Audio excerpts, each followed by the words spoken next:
ഈ ഇൻവെസ്റ്റ്മെൻറ്റ് എന്നുള്ള നിലക്ക് ഇത് ഒരു അട്രാക്റ്റീവ് ആണെന്ന് എനിക്ക് തോന്നുന്നു. ബിക്കോസ് ഇപ്പോൾ എപ്പോഴും നമ്മളൊരു ഫ്ലാറ്റ് ബുക്ക് ചെയ്ത് അത് ഡെലിവറി ചെയ്യുമ്പോഴേക്ക് ഒരു 2 ഇയേഴ്സ് 3 ഇയേഴ്സ് ടൈമുണ്ട്. ആ സമയത്ത് തന്നെ അറ്റ് ആൻ ആവറേജ് ക്രസൻറ്റിൻ്റെ പ്രോജക്ട്സ് ഒരു 20% ഒക്കെ അതിൻ്റെ മുകളിലൊരു ഗ്രോത്ത് കാണുന്നുണ്ട്.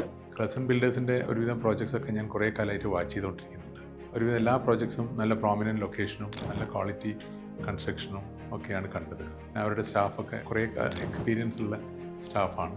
അതുകൊണ്ട് അവരുടെ മാർക്കറ്റിംഗ്, ഡോക്യുമെൻറ്റേഷൻ, ലീഗൽ ഫോർമാലിറ്റീസ് എല്ലാം എനിക്ക് ഇമ്പ്രസീവായിട്ടാണ് തോന്നിയത്. പിന്നെ ഞാൻ എൻ്റെ ഫ്രണ്ട്സൊക്കെ ബുക്ക് ചെയ്ത് അവരോടൊക്കെ അന്വേഷിച്ചപ്പം വളരെ ടൈംലി ഡെലിവറിയാണ്, കൺസ്ട്രക്ഷനും നല്ല ക്വാളിറ്റിയാണെന്ന് പറഞ്ഞു. എല്ലാ വീട്ടിലും ആൾക്കാർ കുറവാണല്ലോ, nuclear family, husband and wife മാത്രമേ ഉണ്ടാവുള്ളൂ മിക്ക വീട്ടിലും.